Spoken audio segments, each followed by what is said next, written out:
اکثر لوگ بھول جاتے ہیں، یہ نماز میں جب ہم سجدے میں جاتے ہیں پاؤں کی ایڑیاں ملی ہونی چاہیے، 7 ہڈیوں کے اوپر سجدہ ہے، ناک زمین کے اوپر لگی ہوئی ہونی چاہیے، پیشانی زمین کے اوپر لگی ہونی چاہیے، ہر جسم کا جو حصہ ہے وہ بالکل سجدے کی حالت میں ہونا چاہیے۔ حسن کی تھوڑی سی کمر اونچی، حسن تھوڑی سی کمر نیچے کو کرو، زمین کے اوپر بالکل اپنے پاؤں کو بچھا دینا یا اپنی کمر کو بالکل زمین کے اوپر لگا دینا یہ جائز نہیں ہے۔ کچھ عورتوں کا یہ خیال ہے کہ ان کو یہ کہا جاتا ہے، ان کے استاذہ کرام یا ان کے علماء کرام یا ان کے گھر والے ان کو یہ بتاتے ہیں کہ جی عورت کا نماز میں سمٹنا جو ہے وہ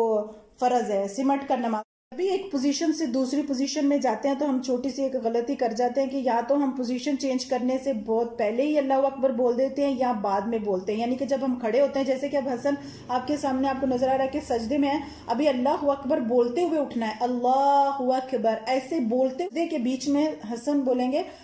رب اغفر لی رب اغفر لی رب اغفر لی۔ اور میں آپ کو یہاں پر یہ بات بھی بتاتی چلوں کہ سجدے کے دوران دعا قبول ہوتی ہے، انسان سجدے میں رب سے سب سے زیادہ قریب ہوتا ہے، لیکن وہاں پر ہمیں اپنی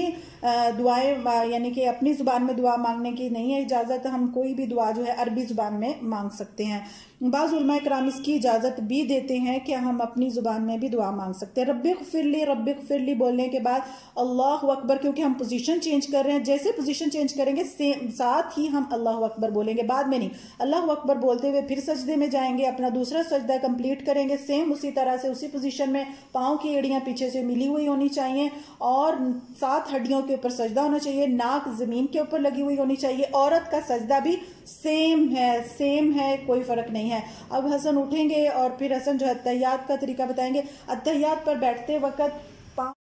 اور اتحیات پہ بیٹھتے ہوئے یہ خیال رکھنا ہے کہ ایک پاؤں کھڑا ہوا ہو اور ایک پاؤں زمین کے ساتھ لگا ہوا یعنی لٹایا ہوا ہو، اور آپ کا پورا وزن جو ہے وہ اس لٹائے ہوئے پاؤں کے اوپر ہونا چاہیے اور وہ ساتھ والا جو ہے وہ کھڑا ہونا چاہیے، ٹھیک ہے جی۔ اس کے بعد جو ہے وہ نماز کا پیک پوائنٹ ہوتا ہے، یہاں پر مومن کی دعائیں قبول ہونے کا وقت ہوتا ہے، کیونکہ عبادت جو ہے وہ اپنے عروج کو پہنچ چکی ہوتی ہے۔ اور جیسے کہ رمضان میں ہم دیکھتے ہیں کہ روزہ افطاری کے وقت جو ہے مومن کی دعا کی قبولیت کی گھڑی اس کو کہا جاتا ہے، اور اسی طرح سے جو جمعے کا دن ہوتا ہے اس میں بھی ایک گھڑی جب ہوتی ہے وہ قبولیت کی گھڑی ہوتی ہے۔ تو یہ بھی یہاں پر جب ہم اتحیات پر بیٹھتے ہیں تو قبولیت کا ٹائم ہوتا ہے اور ہمیں خوب دعائیں اللہ تعالیٰ سے مانگنی چاہیے۔ وہ ساری دعائیں جو حدیث سے ثابت ہیں، خاص کر کے 3 چیزوں سے پناہ مانگنی ہوتی ہے،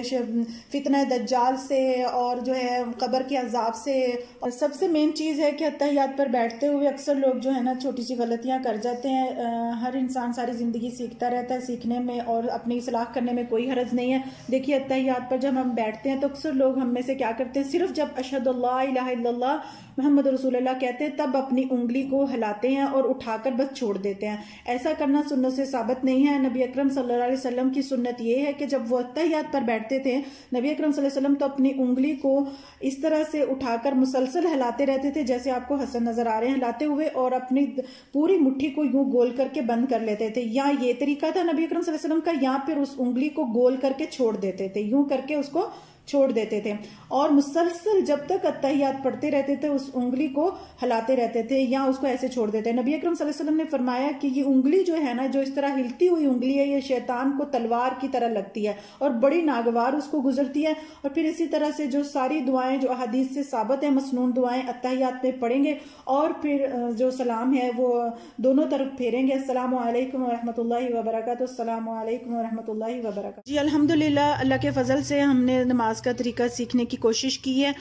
دیکھیے اگر اللہ تعالیٰ نے نماز کا کوئی طریقہ عورتوں کے لیے الگ اور مردوں کے لیے الگ رکھا ہوتا، دین جب ایک ہی نازل ہوا ہے، دونوں کے اوپر مرد اور عورت کے لیے جو عبادات ہیں وہ سیم ہیں۔ رمضان میں بھی روزے عورت بھی ویسے ہی رکھتی ہے، مرد بھی ویسے ہی روزے رکھتا ہے، عورت بھی ویسے ہی عمرہ کرتی ہے اور حج کرتی ہے جیسے مرد کرتا ہے، نماز عورت بھی ویسے ہی پڑھتی ہے جیسے مرد پڑھتا ہے۔ صرف فرق کہاں پر ہے؟ سطر میں فرق ہے۔ مرد کا احرام 2 چادریں ہوتی ہیں اور عورت جو ہے اس کو کسی بھی اپنے دوپٹے کے ساتھ کور اپنا سر کر سکتی ہے، اور فیس کا کور کرنا ضروری ہے، نقاب نہیں لگانا ہوتا ہے۔ اور باقی رہی بات کفن کی، تو وہ بھی مرد کا بھی کفن کا اور غسل کا طریقہ سیم ہے، عورت کا بھی سیم ہے، صرف چادروں کا فرق ہے۔ عورت کی چادریں جو وہ 7 ہوتی ہیں یا 5 ہوتی ہیں اور مرد کی جو ہیں وہ 4 ہوتی ہیں، بس اتنا سا فرق ہے، باقی کوئی اور فرق نہیں ہے کہ ہم کہیں کہ جی نماز مرد اور طرح سے پڑھتے ہیں اور عورتیں اور طرح سے پڑھتی ہیں۔ اللہ تعالی ہمارے اس کاوش کو قبول و مقبول فرمائے، اللہ عمل کی توفیق عطا فرمائے۔